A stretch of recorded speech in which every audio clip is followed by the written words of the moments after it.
बहू, क्या माता रानी का प्रसाद बन गया? सुबह के 10 बज गए हैं, अभी तक मेरी माता रानी भूखी है। हाँ हाँ माँ जी। उफ, ये लीजिए, अगर आपको इतनी ही जल्दी है तो हर दिन खुद ही बना लिया कीजिए ना। रेखा ममता को ताना मारकर वहाँ से चली जाती है। ममता दुर्गा माँ की मूर्ति के सामने हलवा पूरी का प्रसाद रखकर देवी माँ की आरती करने लग जाती है। जय अम्बे गौरी मैया, जय श्यामा गौरी, तुमको निश दिन ध्यावत, तुमको निश दिन ध्यावत, हरि ब्रह्मा शिवरी, ओम जय अम्बे गौरी। रामगढ़ गांव में ममता नाम की एक बुजुर्ग महिला अपने बेटे श्याम, बहू रेखा और पोते पोती के साथ रहती थी। ममता ने अब एक नियम बनाया था। वो प्रतिदिन सुबह सुबह उठकर अपने हाथों से ताजा गेहूं का आटा पीसकर देवी माँ के लिए भोग बनाती। जब तक वो देवी माँ को अपने हाथों का बना हुआ प्रसाद नहीं चढ़ाती, वो स्वयं भी कुछ नहीं खाती थी। ममता का बेटा श्याम एक हलवाई था। भगवान की कृपा से उसे शादी के घरों में बड़े बड़े ऑर्डर मिलने लगे थे, जिससे उसकी अच्छी कमाई होने लगी थी। माँ, तुम्हारे और देवी माँ के आशीर्वाद से मेरा काम धंधा बहुत अच्छा चल रहा है। मैंने एक नया घर ले लिया है।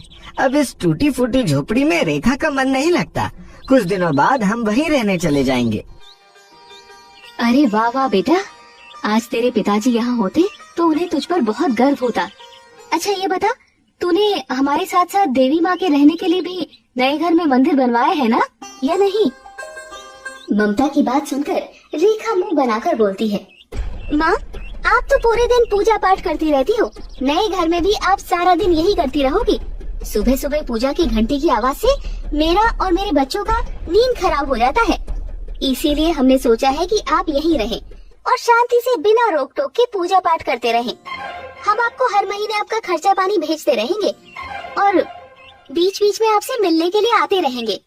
नए घर में केवल मैं, ये और बच्चे ही रहेंगे। श्याम बेटा, ये देख तो, बहू क्या बकवास कर रही है। क्या तेरे नए घर में अपनी माँ और स्वयं माता रानी की कोई जगह नहीं है? आज देवी माँ की कृपा से ही तुझे ये सब मिल पाया है और अब तू इन्हें ही भूल गया। माँ, ये नया घर कोई देवी माँ का आशीर्वाद नहीं, ये मेरी दिन रात की मेहनत का नतीजा है। और रेखा ने कहा कुछ गलत कहा है। आप यहाँ अपनी देवी माँ की भक्ति करो, आपका भी मन नई जगह में नहीं लगेगा और मैं तो आपसे मिलने के लिए आता ही रहूँगा। अपने बेटे बहू की बातें सुनकर ममता की आंखें भर आई, लेकिन वो कर भी क्या सकती थी। एक हफ्ते बाद उसके बेटे बहू उसको वहीं छोड़कर चले जाते हैं। ममता मंदिर में बैठकर देवी माँ से प्रार्थना करने लगी, माँ, मेरा बेटा ना समझ है, उसको पैसों की चमक ने अंधा बना दिया है। उसको कोई भी दंड नहीं देना। मुझे विश्वास है एक दिन उसको अपनी गलती का एहसास जरूर होगा और वो जल्द ही मुझे अपने साथ लेने जरूर आएगा। वो कहते हैं ना, पुत्र कुपुत्र हो सकता है मगर माता को माता कभी नहीं हो सकती। अगले दिन से ही ममता सुबह जल्दी उठकर देवी माँ के लिए भोग बनाती और फिर उनकी पूजा पाठ में मगन हो जाती। देवी मैया की आरती करके वो माँ को चढ़ाया हुआ भोग ही खुद ग्रहण करती। शुरू शुरू में तो शाम उससे मिलने आया करता, लेकिन अब महीनों तक उससे मिलने कोई नहीं आता। ऐसे ही समय गुजरता गया। अब ममता और भी कमजोर हो गई थी। उसके हाथ पाँव धीरे धीरे काम करना बंद कर रहे थे। वो बड़ी ही मुश्किल से प्रसाद बना पाती थी। एक रोज घर में देवी माँ का भोग बनाने का सामान खत्म हो गया था। बाहर मौसम खराब हो रहा था, इसीलिए दुकानदार ने राशन भी नहीं भिजवाया था। देवी माँ, आप ये कैसे दिन दिखा रही है मुझे? अगर आप ही भूखी रहोगी तो भला मैं कैसे खा सकूंगी? कि तभी बाहर से कोई दरवाजा खटखटाता है। जब ममता दरवाजा खोलकर देखती है तो एक सुंदर सी कन्या लाल कपड़ों में वहाँ खड़ी थी। ममता उसका रूप देखकर इतनी मनमोहित हो गई थी कि उसकी आंखें उस कन्या से हट ही नहीं रही थी। माँ जी, ये दुकानदार ने आपके यहाँ राशन भिजवाया है। मैं यहाँ से गुजर रही थी तो सोचा आपको देते हुए चली जाओ। बेटी, पहले तो तुम्हें कभी नहीं देखा। मैं यहाँ नहीं आई हूँ, यहाँ पड़ोस में ही रहती हूँ। तुम्हारा बहुत बहुत धन्यवाद बिटिया।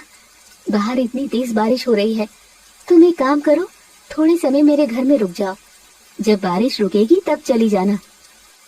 ममता उस बच्ची को घर के अंदर ले आती है और मंदिर से प्रसाद की थाली लेकर उस लड़की को देती है। ये लो बेटा, सुबह मैंने माता रानी को हलवा पूरी का प्रसाद चढ़ाया था, तुम ये खा लो। प्रसाद खाकर वो लड़की ममता से कहती है, माँ जी, ये हलवा तो बहुत ही स्वादिष्ट है, मैं जल्दी आपके घर आऊंगी और हलवा खाने। हाँ बिटिया, जब भी मन करे यहाँ आ जाना। वो लड़की जैसी घर के बाहर निकलती है, एक तेज रोशनी आती है और वो वहाँ से ओझल हो जाती है। अरे, इतनी जल्दी वो लड़की कहाँ चली गई?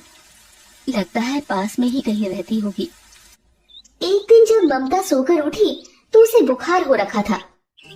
अरे, ये क्या, मुझसे तो उठा ही नहीं जा रहा। गेहूं आए हुए पड़े हैं, कौन आटा पीसेगा और माता रानी का भोग कैसे लगेगा? ममता जैसे तैसे उठकर चक्की के पास बैठी। वो जैसे ही गेहूं पीसने के लिए बैठी, कमजोरी के कारण उससे चक्की नहीं चलती है। धीरे धीरे उसकी आंखें बंद होने लगी। अपनी हालत देखकर ममता की आंखों से आंसू बहने लगे। माँ, लगता है आज मेरा नियम टूट ही जाएगा। प्रभु, मेरी माता रानी भूखी रहे उससे पहले तो मेरे प्राण ले ले। मेरी माँ इस संसार को चलाती है, मेरे भोग से ही उनका दिन शुरू होता है, मैं उन्हें भूखा नहीं रख सकती। इतना कहकर उसने एक बार फिर से कोशिश की, पर फिर हार गई और रोने लगी। तभी अचानक दरवाजा खुला और वो पड़ोस वाली लड़की लाल कपड़े पहने हुए घर में आई और बोली, लाओ माँ जी, मैं आपका आटा पीस देती हूँ। ममता की आंखों में एक चमक आई। अब उसका नियम नहीं टूटेगा। ममता सोचने लगी कि शायद देवी माँ ने उसकी पुकार सुनी और किसी को उसकी मदद के लिए भेज दिया। कमजोरी से ममता की आंखें बंद हो गई। तभी ममता के कानों में आवाज आई, इतने आटे से हो जाएगा ममता, कि और गेहूं पीसो। जैसे ही ममता ने आंख खोली तो उसने देखा सामने स्वयं देवी माँ चक्की चलाकर आटा पीस रही है। देवी माँ ने फिर से कहा, इतने आटे में मेरा पेट नहीं भरेगा, चक्की में और गेहूं डालो। ममता के जीवन में यह अनुपम अनुभूति थी। एक तरफ देवी माँ चक्की चलाए जा रही थी और दूसरी तरफ ममता उसमें गेहूं डाल रही थी।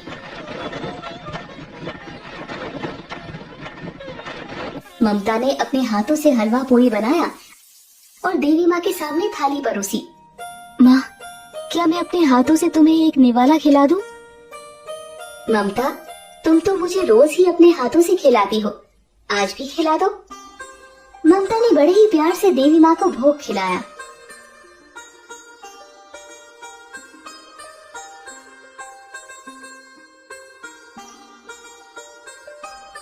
मैं तुम्हारी भक्ति से बहुत प्रसन्न हूँ।